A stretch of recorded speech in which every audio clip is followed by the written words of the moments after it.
Reka nongere mbasuhuze mbifurize kugubwa neza mbabwira ngo ni amakuru mashya kuri Isabelle TV show. Niba utarakora subscribe ngusabe kuyikora kugira ngo dukomezanye. Radio na televiziyo by'igihugu babinyujije ku rubuga rwayo rwa Twitter banditse ko guhera tariki 20 kugeza ku ya 26 Kamena ni muri uku kwezi 2022 amashuri yo mu mujyi wa Kigali azaba afunze.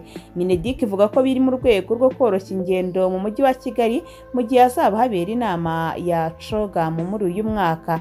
Ni amakuru rero yatangajwe binyuze mu itangazo Mineduc yatangaje cyangwa se Minisiteri y'Uburezi, aho yagize iti mu rwego rwo koroshya ingendo mu mujyi wa Kigali mu gihe u Rwanda ruzaba rwakira inama ya CHOGM no kutabangamira ingendo z'abanyeshuri biga bataha n'abarezi babo, Minisiteri y'Uburezi iramenyesha ababyeyi n'abanyeshuri ko amashuri yose mu mujyi wa Kigali azafunga ku itariki 20 kugeza ku ya 26 Kamena 2022. Ni itangazo rikomeza rigira riti ibizami bisoza igihembwe cya gatatu ku banyeshuri bakurikira ingenganyigisho y'u Rwanda bizatangira ku ya 27 Kamena 2022 mu gihugu hose. Ingengabihe irambuye izatangazwa n'iki kigo. Mu mujyi wa Kigali kandi abanyeshuri biga bataha bazakomeza gusubiramo amasomo yabo ariko bari mu rugo, mu gihe abiga bacumbikiweho bazaguma mu bigo byabo.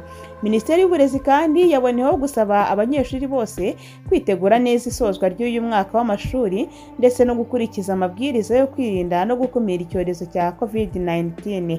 Minisiteri y'Uburezi iranashimira ababyeyi, abarezi, abanyeshuri n'abafatanyabikorwa mu mikoranire myiza isanzwe ibaranga. Amakuru rero yaragezweho ku bijyanye n'uburezi, ikaba ari itangazo rero risohotse mbere y'uko CHOGM iba, mu gihe n'imyiteguro irimbanije. Iminsi isigaye yo ibarirwa ku ntoki, aho i Kigali hazakoranira abantu basaga 5,000, abantu bazava mu mahanga bitabiriye inama y'abakuru b'ibihugu na za guverinoma kimwe n'inama ziherekeza. Nyuma yo kubigerageza muri 2022 no muri 2021, icyo gihe byaranze kubera ubukana bw'icyorezo cya COVID-19, icyizere rero kiri hejuru cyane ko guhera ku ya 20 kugeza ku ya 26 Kamena, no kuvuga muri uko kwezi turimo uyu mwaka, abantu baturutse mu bihugu bigera muri 54 bazaba bakoraniye i Kigali mu Rwanda. Mu buryo buhita bwumvikana ni amahirwe yo kwinjiza gatubutse kuko bazakenera aho barara, ibyo kurya n'ibindi bashobora gukenera bahaha. Harimo n'amasezerano y'ubucuruzi n'ishoramari ashobora gusinyirwa mu biganiro bijyanye n'iyi nama ya CHOGM. Ibyo ariko bizajyana no kuba imihanda myinshi ishobora kuzafungwa cyangwa se guhindurirwa ibyerekezo ubwo abayobozi bazaba bajya cyangwa se bava muri hoteli zabo cyangwa habera iyo nama. Ibyo bigatuma rero hakenerwa imihanda myinshi yafasha abantu kugera aho bagiye batifashishije ya yindi zaba inyuramo abanyacyubahiro bitabiriye iyo nama ya CHOGM.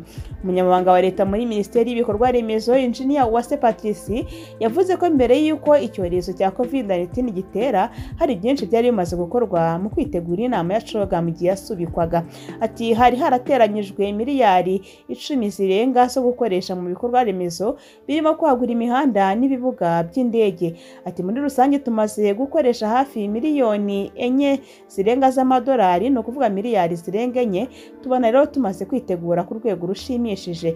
Engineer Uwase yabigarutseho kuri televiziyo y'igihugu ubwo yatangaga ikiganiro. Avuga ko ikibuga cy'indege cyateguwe.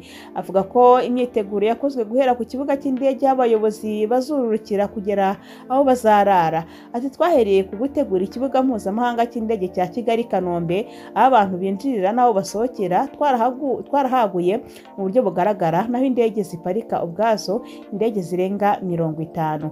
Uvuye ku kibuga cy'indege kandi Engineer Uwase yavuze ko umuvundo n'uruhurirane rw'imodoka bishobora kuzabaho cyane cyane nk'iyo habaye inama nkuru nk'iyi ngiyi. Ati cyakora guverinoma yashyize imbaraga mu kwagura iyo mihanda isanzwe no guhanga imihanda mishya. Ati hafi ya yose ubu ngubu yaruzuye imihanda 8 ari byo birometero 12 birenga. Hari n'ahandi kandi hari imihanda 9 minini iri kubakwa. Navuze umwe wa Sonatube Gahanga ubugeze kuri 96 yo kuzura. Hari n'indi mihanda aho hari uwo mu Itunda ugeze kuri 70% kurenga, yose izaba yuzuye mbere ya cogamu. Imyinshi kandi iteganijwe kuzura mu mpera z'uku kwezi, ariko kandi imbaraga ati zizakomeza gushyirwamo.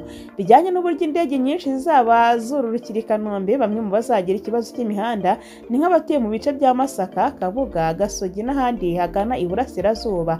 Impamvu ni uko umuhanda ugera ku kibuga cy'indege uzaba ufunze. Engineer Uwase avuga ko hari nk'umuhanda wa Nyarutarama na controle technique ukagera ku Kimironko n'indi iyunganira ishobora kuzifashishwa n'abantu bajya mu mujyi rwagati cyangwa se abajya muri gare Nyabugogo. Mu bice bya Kabeza, Rubirizi n'ahandi hari umuhanda uca mu Itunda uhura n'uva i Kanombe ushobora kwifashishwa. Ibindi kandi yagarutseho kandi nibijyanye na hoteli abazararamo. Umuyobozi w'ihuriro ry'ubukerarugendo mu rugaga rw'abikorera mu Rwanda, Franchke Mugisa, yashimangiye ko nta mpungenge z'uko abantu ubwo u Rwanda ruzakira inama bazagira cyangwa se bazagira ibibazo by'abo bazarara. Ati muri Kigali tubara ibyumba bigera ku 8,000, inama izazana abantu hagati y'ibihumbi 5 na 6. Ibyo rero bigaragara ko mu by'ukuri umujyi twiteguye aho bazarara haba harahagije. Aturetse bakuru b'ibihugu na za guverinoma bategerejwe i Kigali, harimo n'abazakirwa mu buryo bwa cyami barimo nka Prince Charles wo mu Bwongereza. Eswatini iyoborwa n'umwami Muswati wa gatatu nayo izaba iri muri Commonwealth. Mugisha yavuze ko inzego nyinshi zirimo gukorana kuko hari n'ubwo ubuyobozi umwe ashobora gusaba hoteli nk'ebyiri wenyine bitewe n'itsinda bazaba bari kumwe. Ati hari gahunda iri gukorwa ku kwezi kuzagera hagati yamaze kunonosorwa, aho tumenya ngo nk'umwami wa Eswatini arashaka ibyumba 70, ariko azabonamo wenda 15 abandi bagiye aha n'aha, kandi bigakorwa mu buryo bunonosoye bw'ikoranabuhanga. Ati ntihazagire ngo ushaka ahangaha asange yarafashwe. Hari n'izindi nama zizahuza abikorera, abayobozi b'urubyiruko, nanone kumenya ngo ni hehe bazitabira inama cyangwa se bazakirirwa. Ati niye byose twamaze kubinoza. Serivisi zo mu mahoteli asigarukaho, avuga ko bamaze iminsi bazana mu Rwanda inzobere mpuzamahanga zigahurira ahantu bakora muri za hoteli ndetse bakanabahugura. Ati n'impuguke zirimo gufasha mu kukarishya ubumenyi ku bijyanye n'igikoni, guha amafunguro n'ibinyobwa abagana hoteli, abashoferi ndetse n'abandi. Ni amahugurwa kandi ngo ahuzwa n'abantu batandukanye banababwira ku mabwiriza yo kwirinda icyorezo cya COVID-19. Ku bijyanye n'inzu zikikije imihanda mu buryo bwo kwitegura, Engineer Uwase yavuze ko abantu batuye mu mihanda babashije kuvugurura inzu zabo kandi byakozwe neza cyane. Ati imihanda migari, abantu bafite ibipangu, aho ngabo habaye nk'ababyubaka neza, benshi barabikoze. Hari abo twagiye dufatanya nko ku muhanda, ngira ngo mugenda mubona ku mihanda imwe n'imwe, nko mu muhanda ujya Kabuga cyangwa se ujya ku kibuga cy'indege. Ati hari nko mu gusiga irangi, abakora ibikorwa by'ubucuruzi bakagerageza gukora ku buryo hasa neza. Henshi twarafatanyije kandi bigenda bimera neza cyane. Avuga ko rero abatarabikora nabo bakwiye kwihutisha kugira ngo inama izabe byararangiye. Imijyi kandi yunganira Kigali nayo yayigarutseho. Uretse uwo mujyi wa Kigali, yanavuze ko hari byinshi bimaze gukorwa mu mujyi w'ubukerarugendo nka Musanze, hanozwa imikoranire y'amahoteli n'ibibuga by'indege bihaboneka. Ikindi kandi yagarutseho n'ibijyanye n'imodoka zitwara abantu. Mu kwitegura abashyitsi kandi u Rwanda rwanateganyije kandi uburyo bazakora ingendo baba bajya muri hoteli cyangwa se ahazabera inama n'ibindi bikorwa bizajyana nayo. Avuga ko bafite kompanyi z'ubucuruzi bakorana zifite ayo masezerano na leta, ziteguye rugikubita, ziteguye imodoka zose zizakenerwa kugira ngo babashe gutwara abashyitsi, cyane cyane abashyitsi baje barangaje ibihugu byabo imbere. Atariko kandi twanakoze ku buryo bya bihugu bizaba bitugenderera bigira nka lisiti y'abantu bandi cyangwa se izindi kompanyi bashaka yuko imodoka kandi bagafashwa mu buryo bwihuse. Ati gusa avuga ko basabye ko abashoferi barushaho guhugurwa haba mu myitwarire ikwiye, indimi n'ibindi. Ku bijyanye no kurimbisha umujyi mu myiteguro ya CHOGM, mu bikorwa remezo birimo kwitabwaho harimo kuba umujyi wagiye gushyiraho amatara abona neza ajyanye n'igihe. Iyo ni gahunda kandi y'igihe kirambye. Avuga ko kandi ibijyanye n'amatara n'imitako bigenda bishyirwa mu masangano y'imihanda muri car free zone n'ahandi.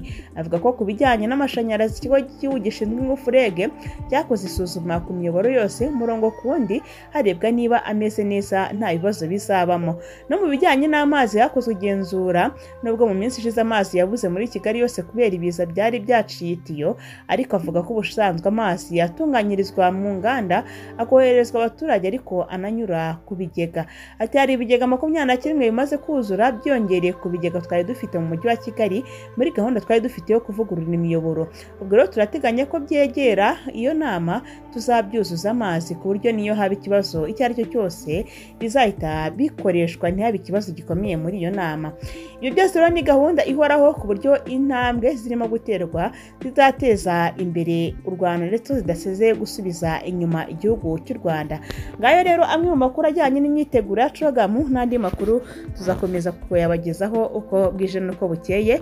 Reka musabe gukora kuri subscribe niba utarayikora. Mwifuriza ibihe byiza.